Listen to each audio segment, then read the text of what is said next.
Mi nombre es Josefina Navarro. Tengo 82 años. Y esta es la historia del día en que descubrí que entregar mi corazón puede ser lo más peligroso que una mujer puede hacer. Mucha gente piensa que nosotras, las viejas, ya no sabemos nada del amor. Pero yo sé que hay heridas que nunca sanan, no importa cuántos años pasen. ¿Saben, niñas? Cuando una es joven, piensa que el amor es como en las películas, ¿verdad? Que basta con ser una buena muchacha, guardarse para el hombre. Correcto, y todo saldrá bien. ¡Qué ingenuidad! ¡Qué ingenuidad tan dolorosa! Yo tenía 19 años, creyendo que había encontrado a mi príncipe azul, mi Miguel. Qué nombre tan bonito, ¿no? Miguel Santos. Hasta hoy, después de más de 60 años, todavía siento un nudo en el pecho al decir ese nombre. Mira, niña, una siempre cree que las historias tristes les pasan a otras personas, nunca a una misma. Yo era de esas muchachas que iban a misa cada domingo, que ayudaban a su madre en casa, que bordaban su ajuar soñando con el día de la boda.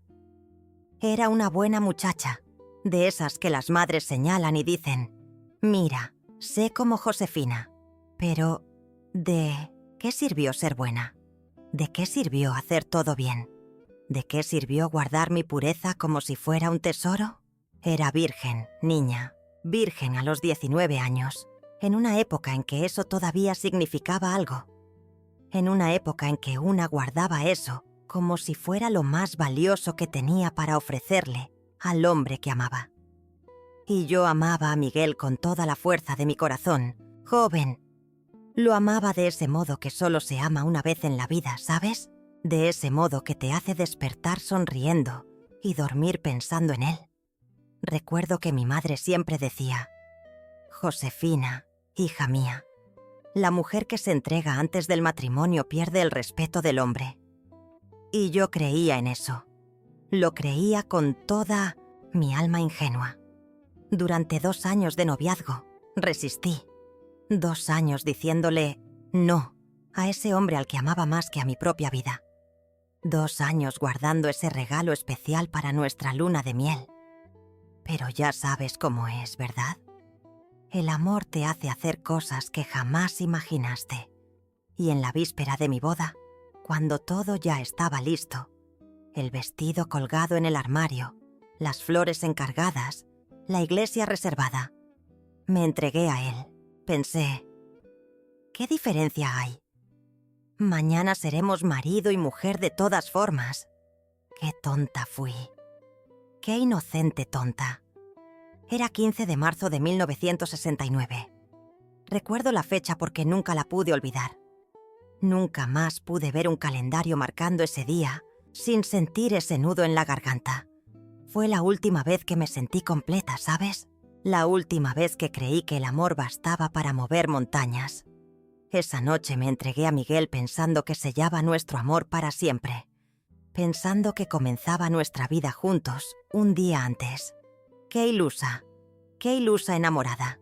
Si hubiera sabido que me entregaba a un fantasma, que daba mi pureza a alguien que al día siguiente simplemente desaparecería de mi vida como si nunca hubiera existido.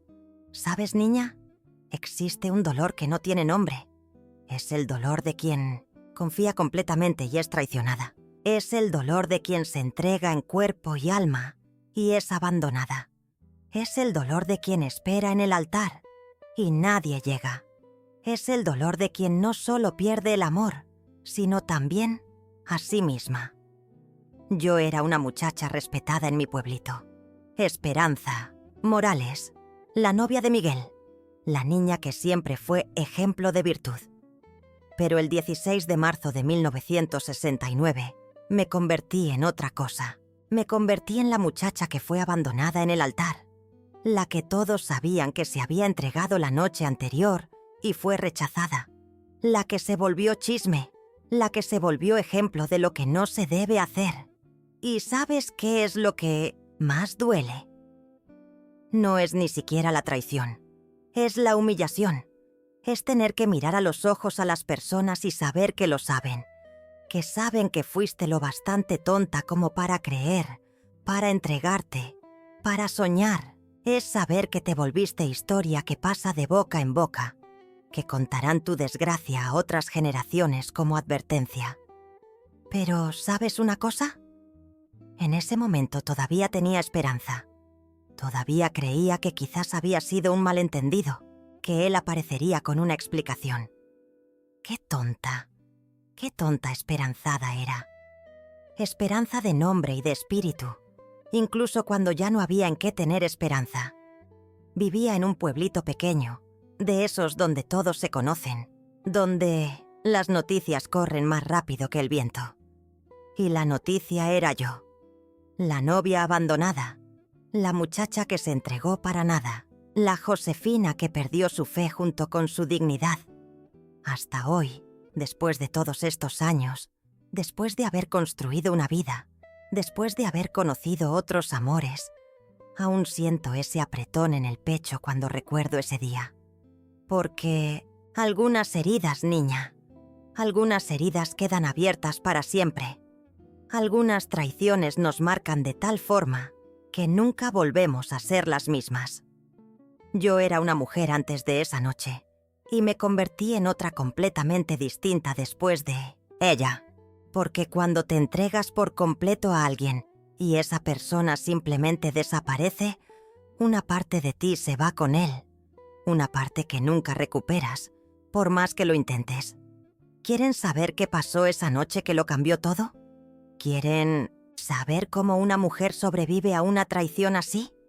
¿Quieren saber cómo se reconstruye después de perder no solo el amor, sino también a sí misma?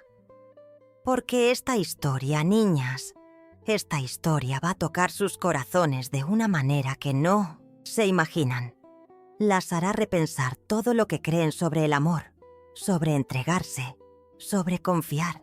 Les hará entender que, a veces, la persona que más amamos también es la que más poder tiene para destruirnos. ¿Y lo peor de todo? Lo peor es que, incluso después de todo lo que pasó, incluso después de todo el dolor, de toda la humillación, de toda la destrucción, una parte de mí todavía lo ama. Una parte de mí nunca pudo olvidar esa noche. Nunca pudo olvidar al hombre que me hizo mujer y me destruyó en el mismo acto. Pero calma, porque esta historia apenas comienza. Porque lo que pasó después fue peor que el abandono. Mucho peor. Y ustedes van a entender por qué algunas heridas nunca cicatrizan, por qué algunas traiciones resuenan durante toda la vida y por qué el amor a veces puede ser lo más peligroso del mundo. Era 1962, niña. Una época diferente, donde las cosas tenían otro ritmo, otro sabor. Yo vivía en una casita de adobe en el centro de San Miguel de Allende, con paredes gruesas que mantenían el fresco incluso en los días más calurosos. La casa siempre olía a canela y vainilla, porque mi mamá, doña Carmen, hacía dulces para vender en la plaza cada mañana. ¿Sabes cómo era despertar en esa época? El gallo del vecino cantaba a las 5 en punto. Siempre el mismo canto ronco que resonaba por las calles angostas de piedra. Yo abría los ojos y ya sentía el aroma del café que mi mamá ponía en el fogón de leña. No era cualquier café, no. Era café de olla, con canela y piloncillo, que llenaba toda la casa con un aroma que hasta hoy me hace volver en el tiempo. Nuestra casa era pequeña, pero acogedora. Tenía 3 cuartos diminutos, una cocina que era el corazón del hogar, y un patio interior donde crecían jazmines y bugambilias que mi madre cuidaba como si fueran sus hijos.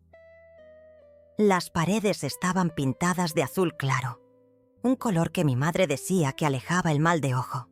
En el patio había un pozo antiguo de donde sacábamos agua fresca, y ahí lavaba yo la ropa todos los lunes. El piso era de loseta roja, de esas hechas a mano que se sentían frías en la mañana y tibias por la tarde. Recuerdo el sonido de mis pies descalzos corriendo por esas losetas cuando era niña. Recuerdo la textura áspera bajo los pies y cómo se calentaban cuando el sol de la tarde entraba por las ventanas grandes. Mi madre se despertaba antes del amanecer para preparar los dulces, churros, buñuelos, capirotadas. La cocina se convertía en un verdadero laboratorio de azúcar y especias. El vapor subía de las cazuelas de barro, creando una neblina dulce que se pegaba a la piel y al cabello. Yo ayudaba a mover las mezclas y mis manos siempre quedaban pegajosas, con un olor dulce que tardaba días en irse. A las 7 de la mañana salíamos rumbo a la plaza. Yo cargaba la canasta pequeña, mi madre la grande. La plaza quedaba a 5 cuadras de casa y en el camino saludábamos a todos los vecinos. Doña Rosa, que vendía flores. Don Joaquín, que arreglaba zapatos en la puerta de su casa. La familia Herrera, que tenía una tiendita donde comprábamos aceite y sal. La plaza era el centro de todo. Tenía una fuente en el medio, con peces dorados que brillaban al sol de la mañana. Los árboles eran enormes, centenarios, que daban una sombra deliciosa donde la gente se sentaba a platicar. El suelo era de piedra portuguesa, y yo conocía cada dibujo, cada ondulación. Nuestra mesita siempre estaba en el mismo lugar, bajo un árbol de jacarandá que en otoño se cubría de flores moradas. Mi madre extendía un mantel de ganchillo, blanco, y colocaba los dulces en platos de cerámica azul. Yo me sentaba en una sillita baja, bordando o leyendo los libros que tomaba prestados de la biblioteca de la iglesia. Fue en esa plaza donde conocí a Miguel. Pasaba todos los días a las 9 de la mañana, siempre bien vestido, con una camisa blanca que contrastaba con su piel morena. Trabajaba en el banco del pueblo y tenía una forma elegante de caminar, como si el mundo fuera suyo.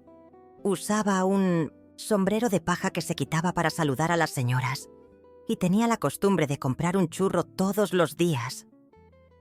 Nuestra casa, por la tarde, se transformaba. Mi madre descansaba en la hamaca del patio y yo ayudaba a preparar la cena. Frijoles refritos, tortillas recién hechas, arroz con tomate.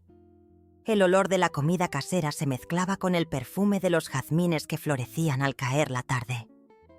Las tardes eran cálidas y perezosas. El sol entraba por las ventanas grandes y lo pintaba todo de dorado. Yo me sentaba en la máquina de coser de mi madre, una Singer antigua que hacía un ruido rítmico y casi hipnótico. Coseía mi ajuar, bordaba toallas, hacía camisones. Cada puntada la daba con amor, imaginando mi vida de casada, mi futura casa, mis futuros hijos. A las 6 de la tarde tocaba la campana de la iglesia. Era la señal para el Ángelus, y todas las mujeres dejaban lo que estaban haciendo para rezar. Mi madre hacía la señal de la cruz y murmuraba una oración en voz baja. Yo cerraba los ojos y agradecía por todo lo que tenía. Una familia, una casa, un prometido que me amaba. Las noches eran silenciosas. No había televisión, solo un radio viejo que apenas captaba las estaciones. Mi madre escuchaba telenovelas mexicanas y yo me imaginaba las historias, creando rostros para las voces que salían del altavoz crepitante. Afuera se oían los sonidos lejanos de caballos, el ladrido de los perros, el canto de los grillos. Dormía en una cama de hierro que chirriaba cuando me movía. El colchón era de paja, cubierto con sábanas que mi abuela había bordado. En el cuarto había un crucifijo en la pared, una imagen de Nuestra Señora de Guadalupe y un tocador pequeño con espejo quebrado, donde me peinaba todas las noches. Mi armario era sencillo. 3 vestidos para el día a día, uno para ir a misa, otro para ocasiones especiales. Zapatos de cuero que mi padre mandó a hacer a medida. También tenía mi vestido de novia, que había costado todos los ahorros de la familia. Era de satén blanco, con bordados a mano, y un velo que había pertenecido a mi abuela. Las mañanas de domingo eran sagradas. Toda la familia se arreglaba para la misa de las 9. Yo me ponía mi vestido azul claro, el único con encaje, y me ataba el cabello con una cinta blanca. Mi madre usaba su vestido negro, el mismo que usaba para todas las ocasiones importantes. Caminábamos juntas hasta la iglesia, saludando a los vecinos en el camino. La iglesia era pequeña, pero bonita. Tenía vitrales de colores que pintaban todo de azul y rojo cuando el sol los atravesaba. El olor a incienso y velas derretidas creaba una atmósfera solemne. Me arrodillaba en el banco de madera dura y rezaba por Miguel, por nuestra familia, por nuestro futuro. Después de la misa, era tradición tomar chocolate caliente en la casa de mi tía Esperanza. Ella vivía en una casa más grande, con un jardín lleno de rosas y claveles. Formábamos un círculo en el patio, las mujeres de la familia, y conversábamos sobre el matrimonio, los hijos, las recetas. Era mi momento favorito de la semana. Durante la semana, ayudaba a mi madre con los dulces, pero también tenía mis tareas. Lavaba la ropa en el tanque del patio, usando jabón que mi madre hacía con cenizas y grasa animal. El agua siempre estaba fría, y mis manos se ponían rojas y resecas. Tendía la ropa en el tendedero que estaba en la azotea, y se secaba rápido bajo el sol fuerte. Por las tardes, recibía la visita de Miguel. Él llegaba siempre a las 4, puntualmente, y se sentaba en la sala con mi madre, mientras yo preparaba el café. Conversaban sobre el trabajo, el tiempo, los planes para nuestra boda. Yo estaba en la cocina, escuchando las voces y sintiéndome la mujer más afortunada del mundo. Nuestra vida era simple, pero llena de significado. Cada gesto tenía su ritual, cada día su rutina sagrada. Me despertaba feliz, trabajaba contenta, dormía en paz. No tenía mucho, pero tenía todo lo que necesitaba. Una familia que me amaba, un hombre que me quería, un futuro prometedor. La casa quedaba silenciosa después de las 9 de la noche. Mi madre y yo rezábamos el rosario juntas, y luego cada una se iba a su cuarto. Yo me acostaba en mi cama, mirando al techo de vigas de madera, soñando con el día en que sería esposa. Imaginaba cómo sería despertar al lado de Miguel, cómo sería cuidar nuestra casa, cómo sería ser madre. Qué vida perfecta tenía, niña. Qué vida llena de esperanza y sueños. Todo en su lugar, todo en su tiempo justo. Era una muchacha respetada, de familia tradicional, con un futuro asegurado. ¿Qué podría salir mal en una vida tan correcta, tan dentro de las normas? Pero la vida, niña, la vida tiene sus propios planes.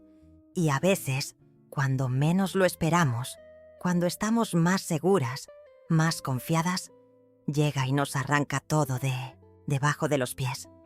Como un terremoto silencioso que destruye todo en segundos.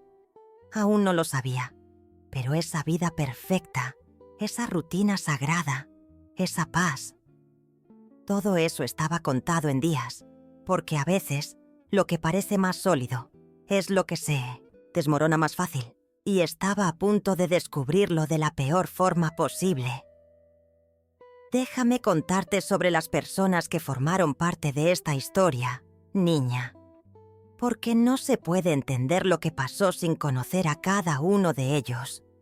Cada persona que pasó por mi vida en esa época dejó su marca, y algunas dejaron cicatrices que nunca sanaron.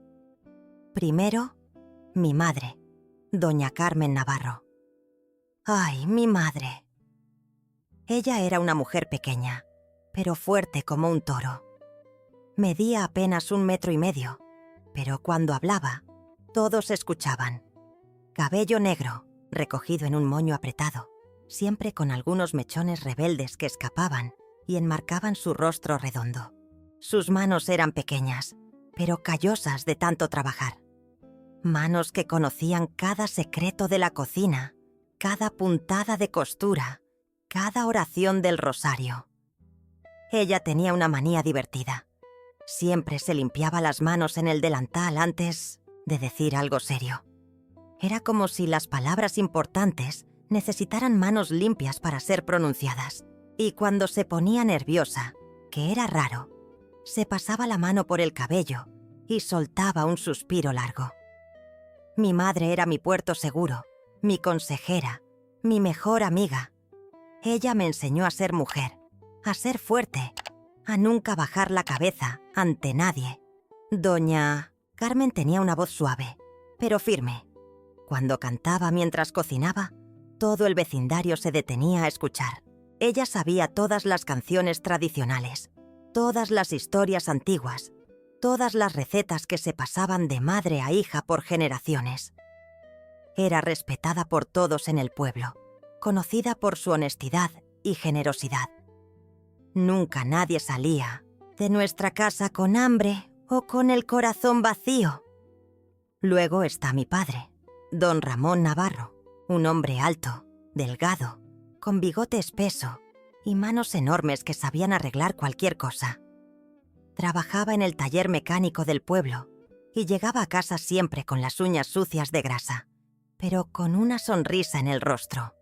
Tenía la costumbre de silbar mientras caminaba, siempre la misma melodía que nunca supe de dónde venía. Mi padre era hombre de pocas palabras, pero cuando hablaba, todos prestaban atención. Tenía una risa contagiosa, que comenzaba en el pecho y subía hasta los ojos. Los domingos, después de la comida, se sentaba en la mecedora del patio y contaba historias de su juventud. Historias de cuando fue soldado, de cuando conoció a mi madre, de cuando yo nací. Hablaba despacio, saboreando cada palabra, y podía escuchar esas historias 1000 veces sin cansarme. Don Ramón tenía una peculiaridad. Nunca se sentaba a comer sin antes agradecer. Cerraba los ojos, juntaba las manos y murmuraba una oración bajito. Era un hombre de fe, pero no ostentosa. Su religiosidad era silenciosa, constante, como la respiración. Él me enseñó que Dios está en las pequeñas cosas, en el trabajo bien hecho, en la familia unida, en el pan de cada día. Ahora, mi tía Esperanza, esa sí era un personaje. Hermana mayor de mi madre, viuda desde los 30 años, que nunca quiso saber de hombres otra vez. Era elegante, siempre bien vestida, con un perfume francés que mi cuñado traía de sus viajes. Tía Esperanza vivía en una casa grande, tenía dinero, pero más importante que eso, tenía sabiduría. Hablaba con voz grave, pausada, eligiendo cada palabra con cuidado. Tenía la costumbre de levantar una ceja cuando dudaba de algo y de tamborilear los dedos sobre la mesa cuando pensaba. Sus manos siempre estaban bien cuidadas, con uñas pintadas de rojo, y usaba anillos pesados que hacían ruido cuando gesticulaba. Tía Esperanza era mi confidente. Con ella hablaba sobre el matrimonio, sobre Miguel, sobre mis miedos y sueños. Me escuchaba con paciencia, sin juzgar, y siempre tenía un consejo sabio. Decía que la experiencia es una maestra cara, pero que enseña lecciones que nunca olvidamos. Qué mujer tan inteligente era y cómo debía haber escuchado mejor sus consejos. Tenía la manía de tocarse el cabello cuando estaba preocupada y siempre llevaba un abanico de marfil que abría y cerraba cuando estaba nerviosa. Los domingos, después de la misa, preparaba chocolate caliente y galletas y recibíamos a todas las mujeres de la familia. Era nuestro momento sagrado, nuestra reunión femenina donde compartíamos secretos, recetas y sabiduría. Ahora, el padre Miguel. Sí, tenía el mismo nombre que mi prometido. Qué cruel ironía del destino. El padre Miguel era un hombre joven, quizás unos 40 años, con canas prematuras y ojos bondadosos. Llegó a nuestro pueblo pocos años antes, viniendo de la capital, y rápidamente conquistó el corazón de todos. Tenía una voz melodiosa, perfecta para los sermones, y una forma gentil de hablar que calmaba incluso los corazones más afligidos. Conocía a cada familia del pueblo, cada historia, cada dolor. Él me preparó para el matrimonio, me dio consejos sobre la vida matrimonial. Me enseñó que el amor verdadero está hecho de pequeños sacrificios diarios. El padre tenía una peculiaridad. Siempre cerraba los ojos cuando rezaba. No importaba si estaba en misa o en una conversación privada. Y cuando terminaba una oración, siempre suspiraba ligeramente, como despidiéndose de una charla íntima con Dios. Fue mi consejero espiritual, mi guía en los momentos difíciles, y su presencia siempre me traía paz. Doña Rosa, nuestra vecina, era una mujer curiosa, de esas que saben todo lo que pasa en el barrio. Bajita, regordeta, con mejillas rojas y una sonrisa siempre en el rostro. Vendía flores en la plaza, y su casa era un jardín que perfumaba toda la calle. Tenía la costumbre de hablar fuerte, gesticular mucho, y siempre tenía algún chisme para contar. Pero doña Rosa tenía un corazón de oro. Cuando alguien se enfermaba, ella era la primera en aparecer con caldo de pollo y tés caseros. Conocía todas las plantas medicinales, todas las simpatías, todos los remedios de la abuela. Su voz era estridente, pero su presencia reconfortante. Ella me enseñó a hacer arreglos florales, me dio consejos sobre plantas y siempre tenía una palabra de aliento. Don Joaquín, el zapatero, era un hombre silencioso que trabajaba en la puerta de su casa. Manos hábiles que transformaban cuero en zapatos, sandalias, cinturones. Tenía una forma concentrada de trabajar, siempre con el ceño fruncido, como si cada puntada fuera una cuestión de vida o muerte. Usaba lentes pequeños que se le resbalaban en la nariz y tenía la costumbre de empujarlos hacia arriba con el dedo índice. Don Joaquín era viudo, criaba solo a 3 hijos y todos lo respetaban por su dedicación y honestidad. Él hizo mis zapatos de novia, trabajando en ellos durante semanas hasta que quedaron perfectos. Decía que los zapatos son como la base de una casa. Si no están bien hechos, todo se derrumba. Qué hombre tan sabio era, sin siquiera saberlo. Finalmente, Miguel Santos. Ah, Miguel. Qué difícil es hablar de él incluso después de todos estos años. Era alto, moreno, con ojos cafés que parecían miel cuando les daba la luz.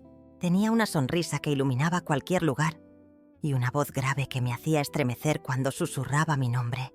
Miguel trabajaba en el banco de la ciudad, siempre impecablemente vestido. Camisa blanca, corbata oscura, zapatos lustrados. Siempre llevaba el cabello peinado de lado, con brillantina que olía a bergamota. Tenía la costumbre de pasarse la mano por el cabello cuando estaba nervioso y de tamborilear los dedos sobre la mesa cuando pensaba. Era educado, amable, respetuoso. Siempre saludaba a mi madre con un beso en la mano. Preguntaba por la salud de mi padre y traía flores cuando venía a visitarme. Caminaba con un estilo elegante, como si bailara, y tenía una risa contagiosa que me hacía reír incluso sin saber por qué. Miguel tenía una manía adorable. Siempre revisaba el reloj antes de decir algo importante. Era como si el tiempo fuera su aliado, su consejero silencioso. Él me enseñó a bailar el vals, me llevó a ver el atardecer en la colina y me dijo que me amaba por primera vez bajo el árbol de jacarandá en la plaza. Hablaba con voz suave pero segura. Tenía opiniones sobre todo, sueños para el futuro, planes para nuestra vida juntos. Decía que quería construir una casa en las afueras de la ciudad, tener hijos, envejecer a mi lado. Sus manos eran suaves, de hombre que trabajaba con papeles, y siempre olían a jabón de glicerina. Esas eran las personas que formaban mi mundo, niña, cada una con su personalidad, sus tics, sus manías. Personas reales, de carne y hueso, que reían, lloraban, soñaban, sufrían. Personas que yo amaba y que me amaban. Personas que conocían mi historia, que formaban parte de mi vida. Pero, ¿sabes qué es lo que más me duele?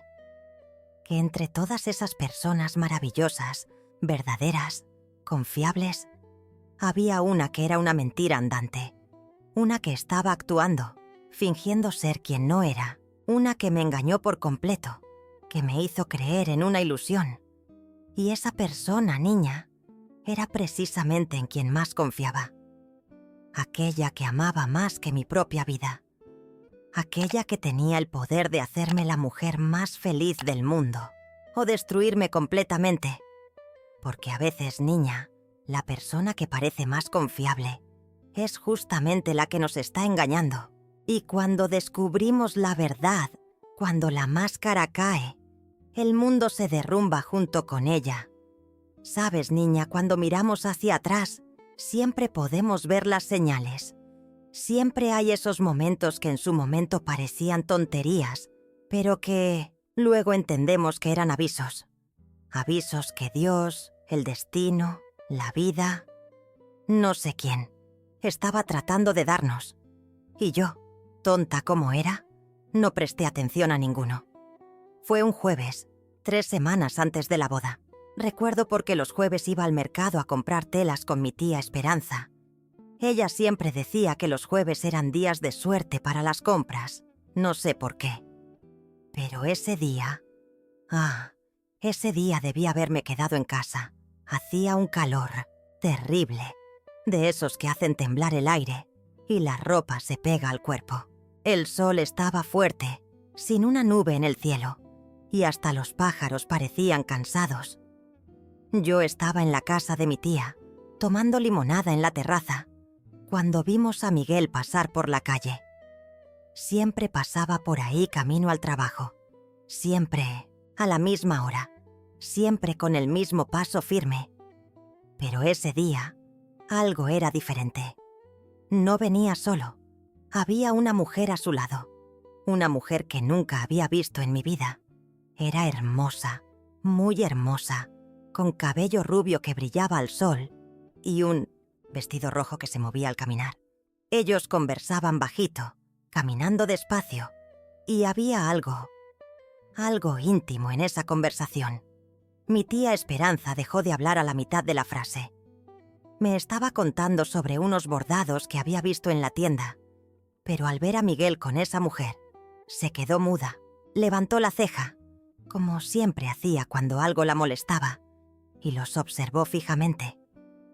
«¿Quién es esa mujer, tía?», pregunté, tratando de sonar casual, pero mi voz salió extraña, medio ronca.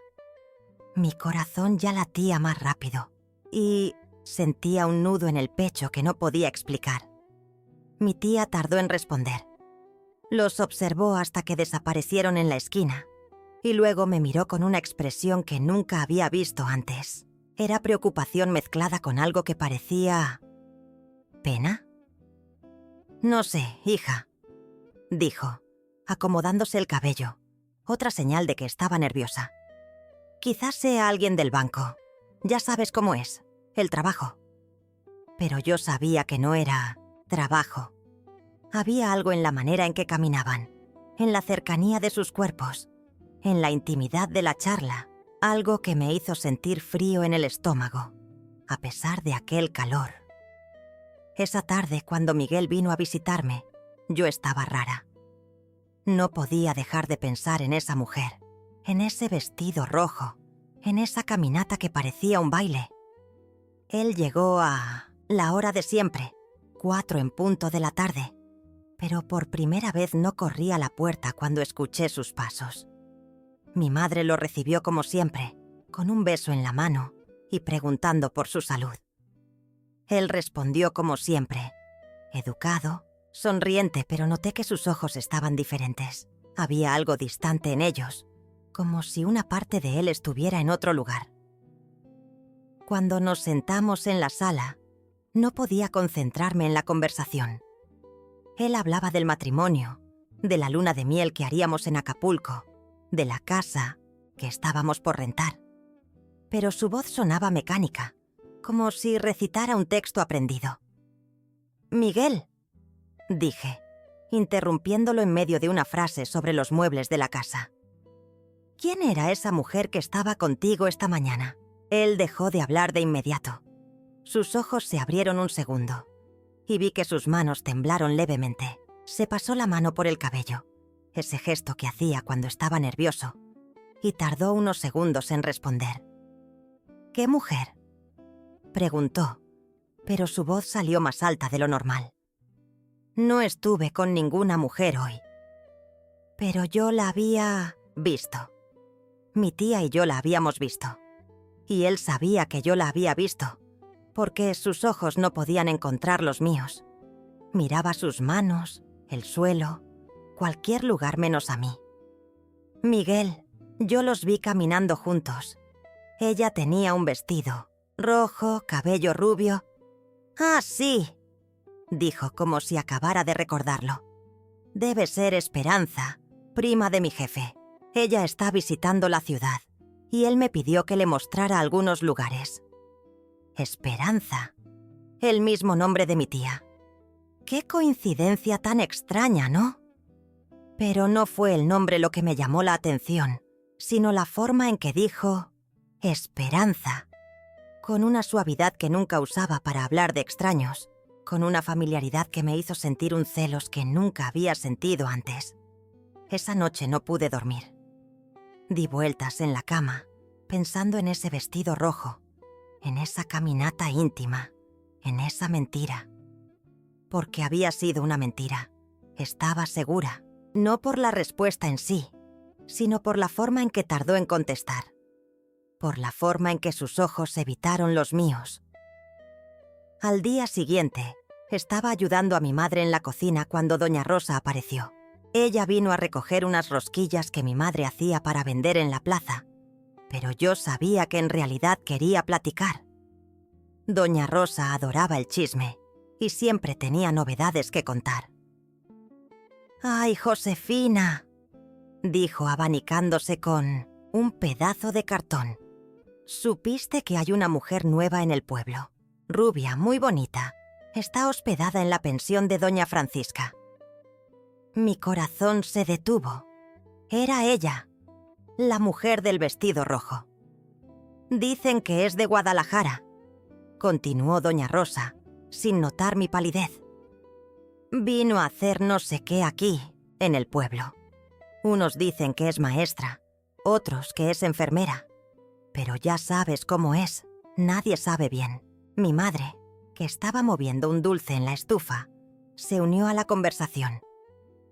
«¿Y no dijo cuánto tiempo se quedaría?» «No sé», respondió doña Rosa, tomando una rosquilla y mordisqueándola. «Pero anda muy arreglada, siempre, con vestidos bonitos. Ayer la vi platicando con Miguel, tu prometido, Josefina. Estaban en la plaza, debajo del árbol de jacarandá». Sentí que el mundo daba vueltas. El árbol de jacarandá era nuestro lugar especial. Allí Miguel me pidió matrimonio, donde solíamos encontrarnos para platicar, donde me dijo que me amaba por primera vez. Era sagrado para nosotros.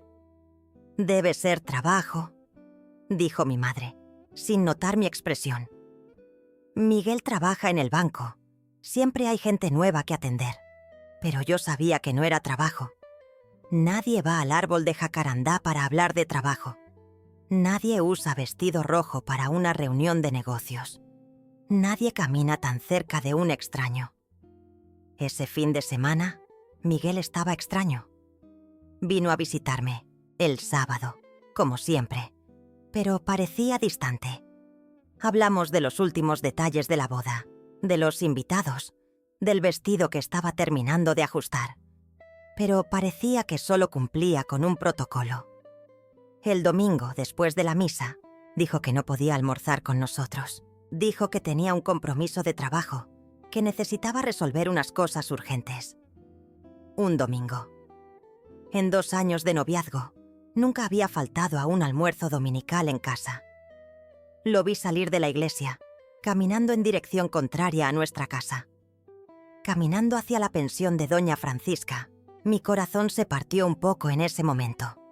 Por la tarde decidí dar una vuelta sola. Le dije a mi madre que iba a visitar a una amiga, pero en realidad quería pensar, quería entender lo que estaba pasando. Caminé hasta la plaza y me senté en nuestro banco, debajo del árbol de jacarandá. Las flores caían, formando una alfombra morada en el suelo. Tomaba los pétalos y los destruía entre los dedos, pensando en cómo mi vida perfecta empezaba a derrumbarse. Porque yo sabía, en el fondo, Sabía que algo andaba muy mal. Fue entonces cuando los vi, Miguel y la mujer rubia, caminando hacia la plaza. Iban tomados de la mano. Tomados de la mano. Él, que era mi prometido, que se casaría conmigo en 2 semanas, iba tomado de la mano con otra mujer. Me escondí detrás del árbol, sintiendo mi corazón latir tan fuerte que pensé que iba a salirse del pecho. Se acercaron y pude escuchar fragmentos de la conversación. «Ya no puedo más», decía él, con una voz que nunca había escuchado. Una voz cargada de emoción. «Esto me está matando. Esperanza». «Lo sé, mi amor», respondió ella. Y ese «mi amor» fue como una puñalada en el pecho. «Pero prometiste que ibas a resolver todo». «Lo voy a resolver», dijo deteniéndose justo frente al árbol donde me escondía. «Después de la boda lo arreglo todo. Solo necesito un poco más de tiempo». ¿Después de la boda? ¿Se iba a casar conmigo y luego iba a arreglar todo con ella? ¿Qué tipo de arreglo era ese? Temblaba tanto que casi caigo, pero logré mantenerme. Escondida. «Te amo», le dijo a ella. Y eran las mismas palabras que me decía a mí. «Eres la única mujer que he amado de verdad». Se besaron, allí, debajo de nuestro árbol, en nuestro lugar sagrado. Él besó a otra mujer. Y no fue un beso cualquiera. Fue un beso de amor, de nostalgia, de quien no quiere separarse. Cuando se separaron, me quedé ahí, escondida detrás del árbol, llorando en silencio. Los pétalos de jacarandá caían sobre mí como lágrimas moradas y entendí que mi vida nunca más sería la misma. Debí enfrentarlo en ese momento. Debí salir de detrás del árbol y exigir explicaciones. Debí terminar todo ahí mismo, preservar mi dignidad, ahorrar a mi familia la humillación. Pero no hice nada. Volví a casa en silencio, con el corazón roto, pero aún esperando que fuera todo un malentendido. Aún creyendo que en el fondo, él me amaba. Aún esperando que todo se resolviera como en los cuentos de hadas que leía de niña. Qué tonta fui, niña. Qué ingenua tonta, porque a veces, cuando amamos demasiado, nos negamos a ver la verdad aunque esté justo frente a nosotros. Preferimos vivir en la ilusión que enfrentar la realidad. Y estaba a punto de pagar el precio más alto por esa ceguera. Porque cuando ignoramos las señales, cuando nos negamos a ver la verdad, el destino tiene una forma cruel de obligarnos a verla. La víspera de la boda, 15 de marzo de 1969. Esa fecha está grabada en mi alma como un hierro candente. Recuerdo cada detalle de ese día, cada suspiro, cada latido de mi ingenuo corazón. El vestido colgado en el armario, blanco como la nieve, con los bordados que hice punto por punto, soñando con el día en que lo usaría para sellar nuestro amor. Las flores estaban encargadas, lirios blancos, los favoritos de mi madre, que decía que representaban la pureza. La iglesia, pequeña y acogedora, con sus vitrales coloridos, estaba reservada para el día siguiente. Todo estaba perfecto, todo en su lugar, como debe ser en un cuento de hadas. Pero la vida, niña, la vida no es un cuento de hadas. Está hecha de giros crueles, de decepciones que nos marcan para siempre. Esa noche, la noche anterior a lo que debía ser el día más feliz de mi vida, me entregué a él. Era virgen, niña, virgen a los 19 años, en una época en que eso todavía significaba algo, en una época en que guardábamos eso como si fuera lo más precioso que teníamos para ofrecer al hombre que amábamos. Mi madre siempre me enseñó: Josefina, hija mía, la mujer que se entrega antes del matrimonio pierde el respeto del hombre. Y yo, tan tonta, creí ciegamente en eso. Durante 2 largos años de compromiso, resistí. 2 años diciendo no al hombre que amaba más que a mi propia vida. 2 años guardando ese regalo especial para nuestra luna de miel. Pero el amor, ya sabes, ciega. Nos hace hacer cosas que jamás imaginamos. Y ahí, en la víspera de mi boda, cuando todo estaba listo, el vestido colgado en el armario, las flores encargadas, la iglesia reservada, me entregué a él. Pensé, ¿qué diferencia hace? Mañana seremos marido y mujer de todos modos. ¡Qué ingenua fui! ¡Qué locura de enamorada! Me entregué a Miguel creyendo que estaba sellando nuestro amor para siempre. Creyendo que estaba comenzando nuestra vida juntos un día antes. Me estaba dando por completo, cuerpo y alma, al hombre que creía mi destino. Recuerdo su aroma, ese olor a jabón de glicerina mezclado con el perfume de bergamota que siempre usaba. Recuerdo el toque suave de sus manos en mi rostro, sus palabras susurradas que me prometían un futuro de felicidad. Me entregué a él, con cada fibra de mi ser, creyendo que ese momento era el preludio de una vida entera de amor y compañerismo. Fue la última vez que me sentí completa. ¿Sabes? La última vez que creí que el amor era suficiente para mover montañas. Pero lo que no sabía, lo que mi alma ingenua no podía prever, era que me estaba entregando a un fantasma, que estaba dando mi pureza, mi tesoro más valioso, a alguien que al día siguiente simplemente desaparecería de mi vida, como si nunca hubiera existido. Esa fue la última vez que me sentí completa. La última vez que creí que el amor era suficiente para mover montañas. La mañana del 16 de marzo de 1969 amaneció con un sol fuerte, irónico para el día que vendría. El aroma del café de olla de mi madre llenaba la casa, pero para mí era un olor amargo, de presagio. Me desperté con el corazón acelerado, consumida por la expectativa del gran día. El vestido blanco colgado, esperando para ser vestido. Mi madre, doña Carmen, con su moño apretado y sus manos callosas, se apresuraba en los últimos preparativos. Mi padre, don Ramón, con su silbido contagioso, intentaba calmar mi ansiedad. Mi tía Esperanza, con su elegancia y sabiduría, preparaba el chocolate caliente para las mujeres de la familia. Todo parecía un sueño que pronto se convertiría en pesadilla. Llegamos a la iglesia. Yo, del brazo de mi padre, sintiendo el peso del velo de mi abuela y el perfume de los lirios blancos. La iglesia estaba llena. Mis vecinos, amigos, toda la familia allí, esperando para celebrar nuestro amor. El padre Miguel, con sus ojos bondadosos y voz melodiosa, ya estaba en el altar.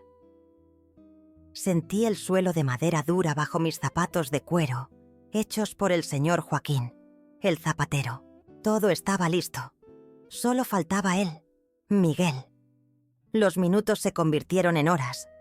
El sol fuerte afuera empezó a bajar, las sombras se alargaban y el aire dentro del templo se volvió pesado, denso.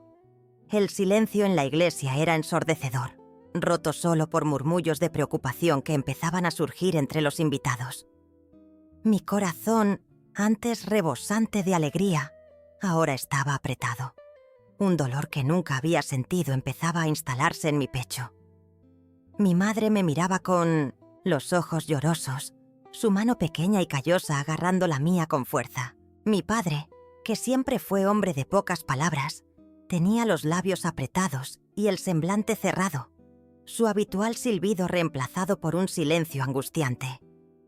Tía Esperanza, con su abanico de marfil, lo abría y cerraba sin cesar, una clara señal de nerviosismo. El padre Miguel, con su voz melodiosa, trató de calmar a todos diciendo que quizá Miguel había tenido un contratiempo, pero yo sabía, en lo profundo de mi alma, lo sabía. Esa mujer con vestido rojo, esa caminata íntima en la plaza, la mentira sobre la prima del jefe. Las señales estuvieron ahí todo el tiempo, pero yo, en mi ceguera apasionada, me negué a verlas. Y entonces llegó la confirmación. No fue una noticia, no fue una llamada, fue el silencio.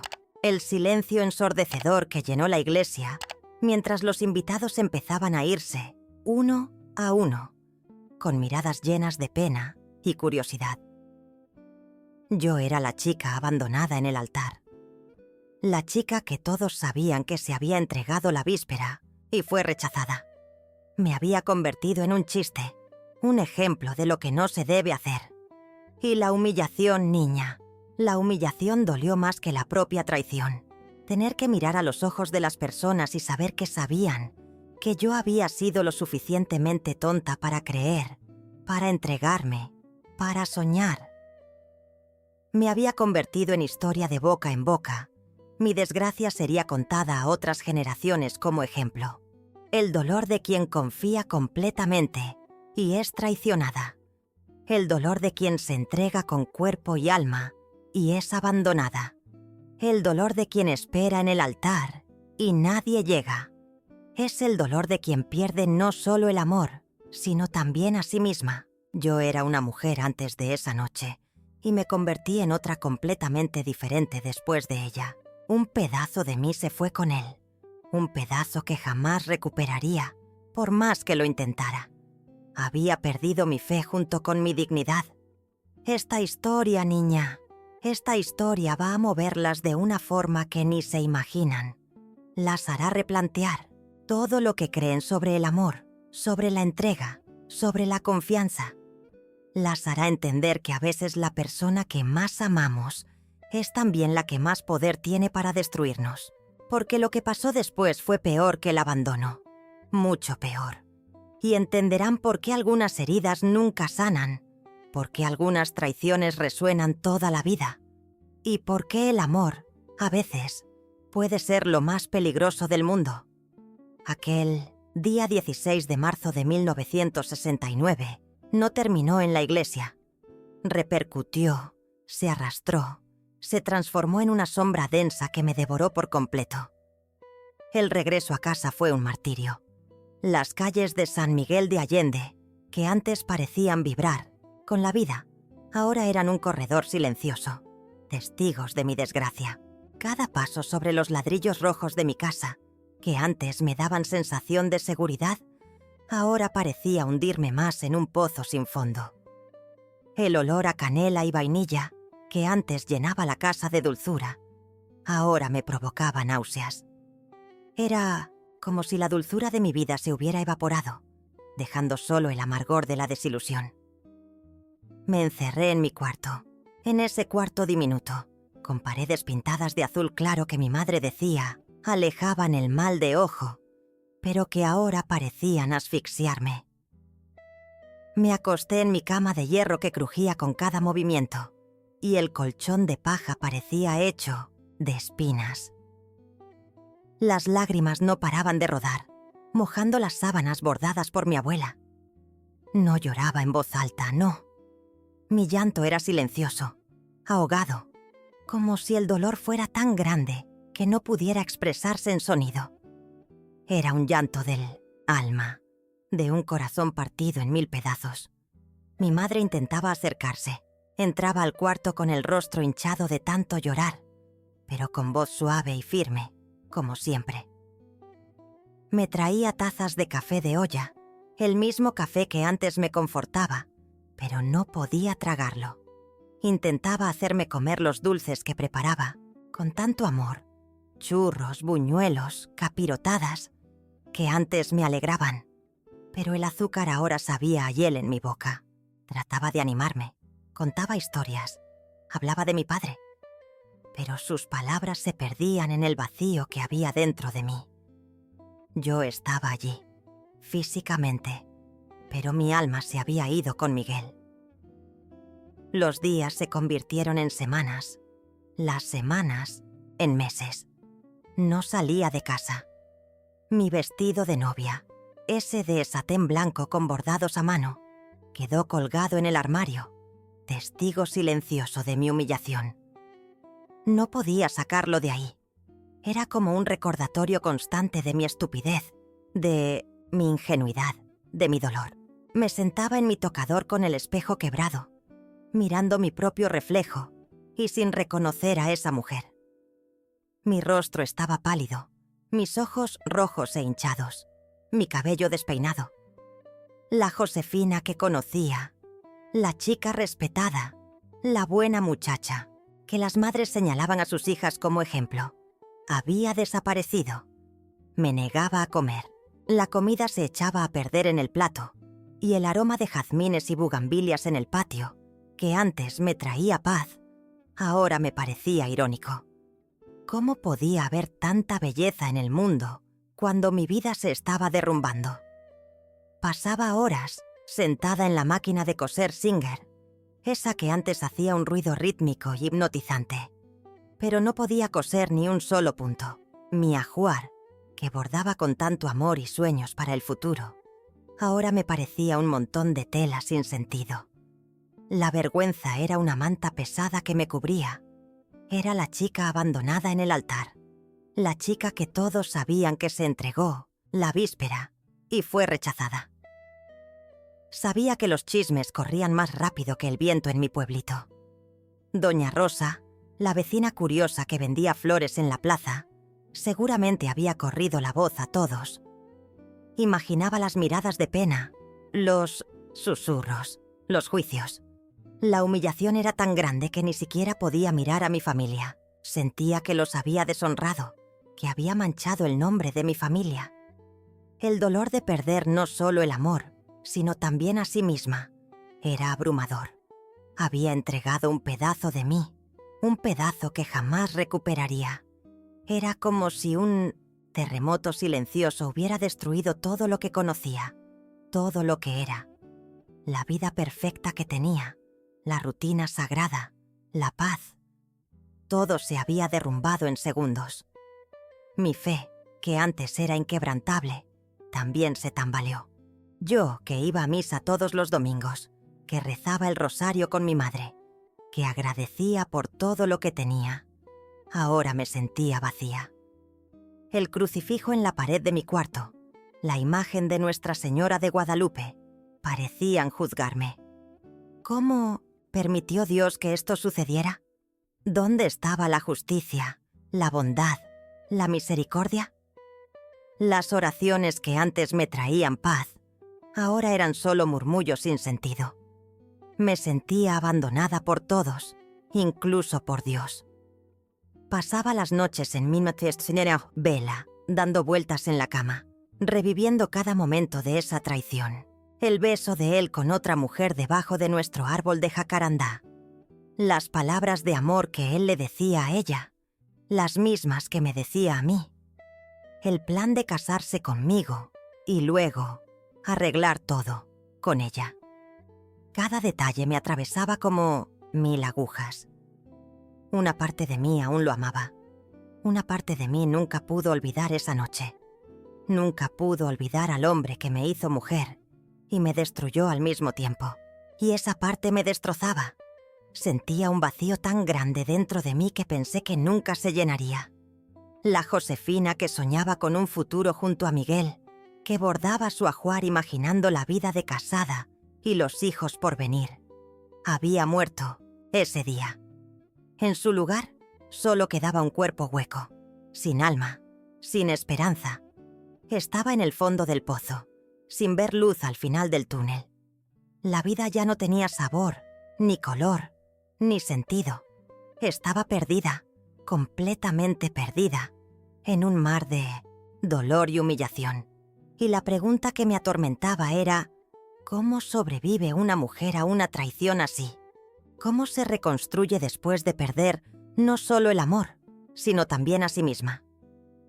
El tiempo, niña, tiene una forma extraña de curar algunas heridas y dejar otras abiertas para siempre.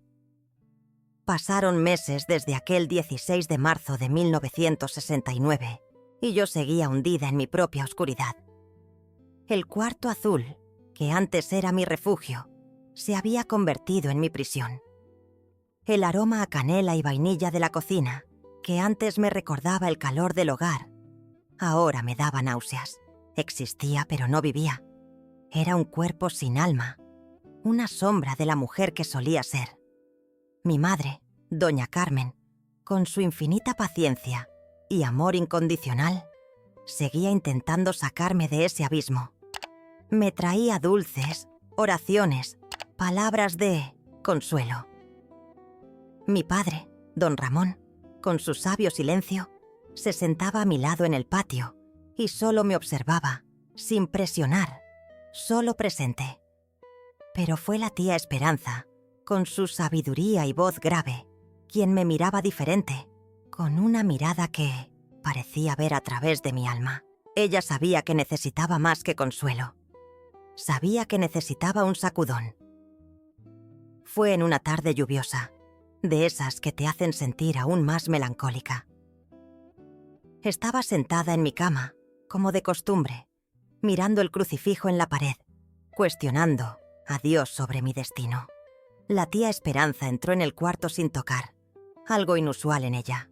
No trajo comida ni palabras de consuelo. Traía un objeto en sus manos bien cuidadas, con las uñas pintadas de rojo. Era mi ajuar. No el ajuar completo, sino un pedazo.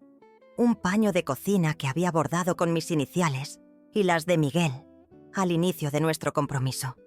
El bordado estaba allí, imperfecto, con algunos puntos sueltos, como mi vida.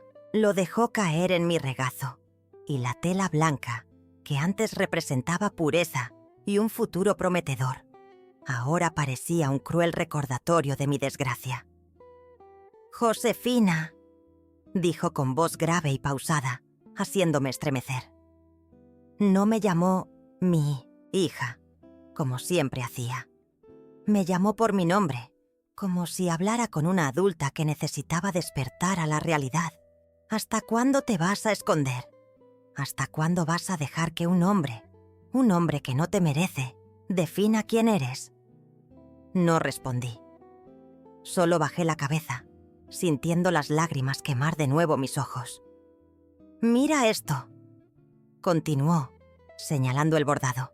«Pasaste horas en esto, tus sueños, tus esperanzas. ¿Y para qué? Para un hombre que no valía ni un solo punto de tu trabajo». «Lo amaba, tía», susurré, con la voz ronca de tanto llorar. «Amar no es anularse, Josefina», dijo, y por primera vez su voz sonó dura. «Amar no es perderse. Tú te perdiste, niña. Te entregaste de cuerpo y alma a alguien que no supo valorar tu tesoro». Se sentó al borde de mi cama, con su abanico de marfil en las manos, pero no lo abrió. Sus ojos, que siempre me miraban con paciencia y sin juzgar, ahora me encaraban, con una intensidad que nunca había visto. «Tu madre está marchitándose contigo», continuó, y sus palabras fueron como un puñal en mi pecho. «Tu padre ya no silba. La casa que olía a canela y vainilla ahora huele a tristeza. Estás matándonos a todos con tu dolor». Esa frase me alcanzó como un rayo. Estás matándonos a todos con tu dolor. Siempre fui la niña buena, la Josefina que las madres señalaban como ejemplo de virtud. Ayudaba a mi madre en casa, bordaba mi ajuar, iba a misa todos los domingos. Y ahora estaba causando dolor, estaba destruyendo a mi propia familia. Te dije que la experiencia es una maestra cara, pero que enseña lecciones que nunca olvidamos, dijo tía Esperanza, su voz volviendo a ser más suave. Y tú, mi querida, aprendiste una lección muy cara, pero es hora de que te levantes, es hora de recoger los pedazos y reconstruir. Ella tomó el paño de cocina de mis manos y deshizo las puntadas donde estaban las iniciales de Miguel. Con sus manos hábiles, bordó de nuevo. Ahora, solo mis iniciales y un pequeño pájaro volando libre. «Eres libre, Josefina», dijo, sus ojos encontrando los míos. «Libre para empezar de nuevo. Libre para ser quien quieras ser». Él te quitó el respeto de algunos, la inocencia, la ingenuidad. Pero no puede quitar quién eres. No puede quitar tu fuerza. no puede quitar tu dignidad, a menos que tú se lo permitas. En ese momento, algo crujió dentro de mí. El nudo en la garganta que me acompañaba desde el 15 de marzo comenzó a aflojarse. Las lágrimas aún corrían, pero ahora eran diferentes. No eran lágrimas de desesperación, sino de un dolor que comenzaba a dar paso a una ligera chispa de rabia. Rabia por haber permitido que un hombre que no valía la pena me definiera. Rabia por haber perdido tanto tiempo en el fondo del pozo. No me levanté de la cama en ese momento exacto, pero comencé a ver que no era solo la novia abandonada. Yo era Josefina Navarro, hija de doña Carmen y don Ramón, sobrina de la sabia tía Esperanza. Era la niña que sabía bordar, que ayudaba a su madre con los dulces, que leía los libros de la biblioteca de la iglesia. Tenía una historia antes de él, y tendría una historia después de él. Mi punto de quiebre interior no fue un evento grandioso, sino un susurro, el susurro de la voz de mi tía, sus manos deshaciendo el bordado y volviendo a bordar con mis iniciales. Fue la comprensión de que, aunque Miguel me había quitado la inocencia y me había abandonado en el altar, yo aún me tenía a mí misma. Y eso, niña, era lo más importante que necesitaba recuperar. A partir de ese día, el dolor seguía ahí, profundo y punzante, pero una pequeña llama, casi imperceptible, comenzó a encenderse dentro de mí. La llama de la reconstrucción. La llama de la esperanza. No la esperanza ingenua que tenía en Miguel, sino la esperanza en mí misma. Estaba herida, pero no rota, y eso descubrí, era mi mayor fuerza. La vida, hija mía, es como el río. Nunca se detiene. Lleva, quita, hiere, pero también trae, reconstruye, cura. Algunas heridas, como dije, nunca cicatrizan de verdad. Se vuelven cicatrices, recuerdos de lo que pasamos, de lo que perdimos. Pero las cicatrices, niña, son prueba de que sobrevivimos, de que el dolor no nos consumió por completo, de que, incluso cuando creíamos que no había salida, encontramos una manera de seguir adelante. La historia de mi abandono en el altar, de mi pureza entregada la víspera, a un hombre que resultó ser un fantasma, esa historia me marcó para siempre. Por mucho tiempo me vi como la Josefina traicionada, la Josefina abandonada, la Josefina humillada. Permití que esa tragedia me definiera, que la acción de otro hombre borrara a la mujer que era. Pero la vida es sabia, nos empuja fuera del pozo cuando menos lo esperamos, y a veces usa a las personas que más nos aman para darnos el empujón que necesitamos. Mi tía Esperanza, con su sabiduría y aquel abanico de marfil, me mostró que tenía que bordar una nueva historia, que no era mi pasado, que no era mi dolor. Me hizo entender que, aunque había perdido la inocencia y la ingenuidad de aquel 15 de marzo, había ganado algo mucho más valioso, la sabiduría de la experiencia. Y esa sabiduría, niña, nadie puede robártela, ni siquiera el hombre que más amaste y que te traicionó de la manera más cruel. Aprendí que la confianza es un hilo muy fino y que una vez roto, casi es imposible remendarlo sin que la costura sea visible. Aprendí que el amor verdadero, no te disminuye, no te borra, no te hace dudar de tu propio valor.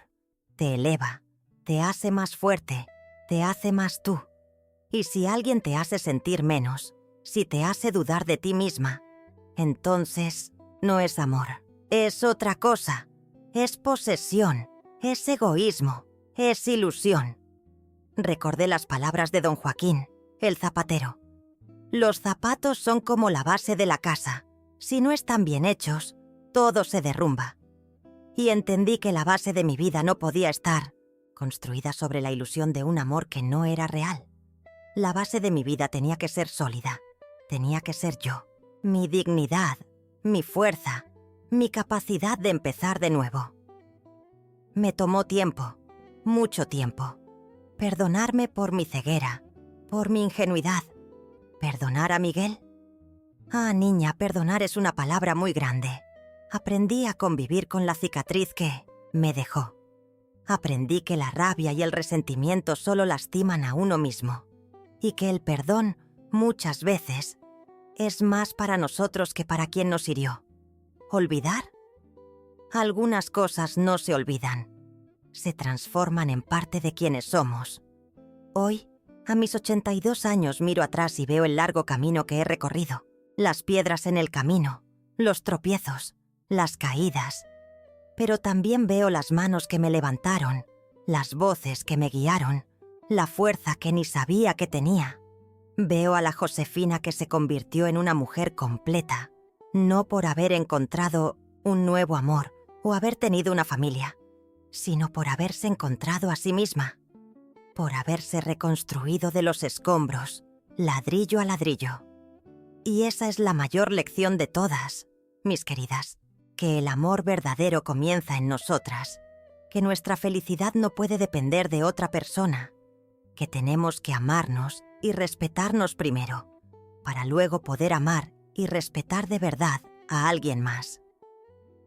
Fui de él la noche anterior a la boda, y al día siguiente, cuando no apareció, no fui de nadie. Fui mía. Y esa niña fue la mayor libertad que he sentido en mi vida. Porque, al final, lo que amamos de verdad nunca muere. Y el amor más verdadero de todos es el que sentimos por nosotras mismas.